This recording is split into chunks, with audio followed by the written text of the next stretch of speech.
Hermanos de Soundcheck, nos encontramos en un momento de lujo. Una banda impresionante se encuentra de visita aquí en la República Mexicana. Tiene nuevo material discográfico. Para mí es un placer, un verdadero placer poder platicar con Robert Del Naya. First of all, it's an honor to talk with you. Del Naya, yeah. Oh, it's a Spanish name. Awesome, awesome. Well, Grand Marshal, first of all, awesome, awesome. Thank you for having you here. So now, it's an amazing album, Illegal Land. Tell us a little bit the biggest challenge about doing this album. It's another album, another project. Every album's different. Every album presents challenges, but this is enough. It's no different than any other record we made. Now, Grant, for this album, I know that you get involved more in the creating process during the studio time. How was the experience? How was the experience? Liberating, should we say? Yeah. No, it was nice to be back in working with Dee. It's obviously been documented how we've fallen out and stuff, but we've known each other for a long time now, and it was great to be back in the studio working together. Well, not necessarily working together, but working, breathing the same air and working in the same space. Awesome. Now, I was checking the webpage, and an interesting idea was to make little films about some of the songs. Who came with the idea, and what do you want to express? There's really different point of view of the different films. Yeah, I think we had that sort of approach from the very beginning when we were lucky enough to work with our first video director, Bailey Walsh, who was very much a filmmaker, and we tried to keep the idea of films as a theme for all our videos, but the industry is changed, and I think in a way it suits us. We were never a band that liked to spend hundreds of thousands of dollars on videos because it wasn't really our style, and we weren't really making them for MTV consumption. It was more of a personal sort of film by a director, whether it was Jonathan Glazer or whether it was Michel Gondry. They were kind of more obscure and more personal.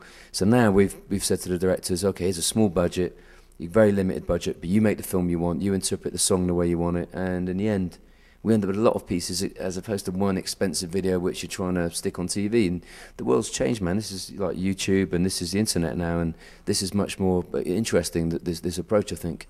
Awesome. One that really caught my attention with Paradise Circus. Of course, tell us a little bit, why did you decide to make that kind of union between music and visuals?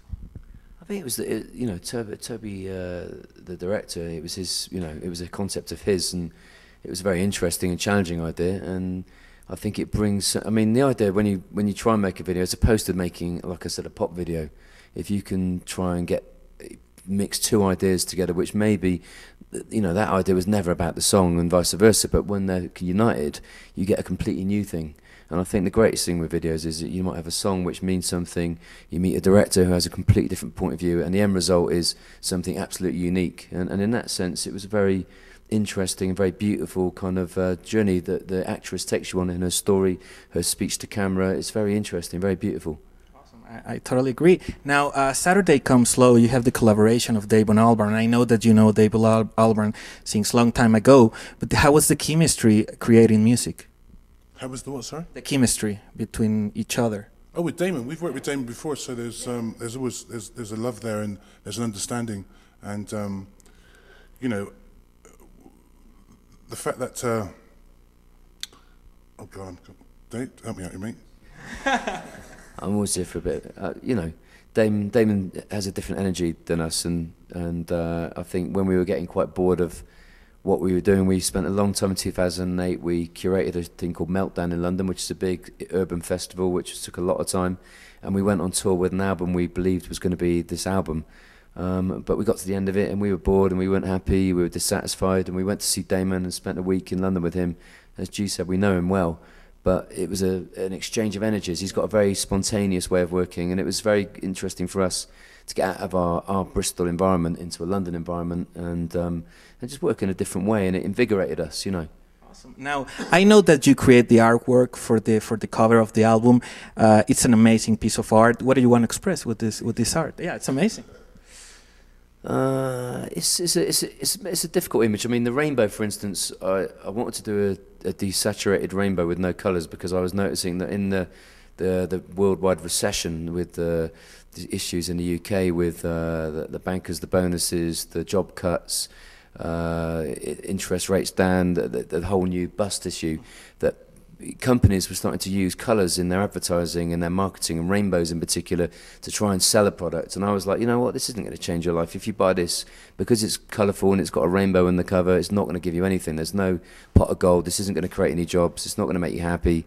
So it was a kind of anti-corporate sort of slogan, because it was just, you know, and obviously with a touch of humour. And the character is something a little bit more based on something more sinister, something of a minstrel, something of a mixed identity, but based on a history of culture which has had a terrible habit of basically misleading people, you know, in terms of trying to sell an idea, sell a product in a time when black African American music was unacceptable to be played on white radio in white clubs.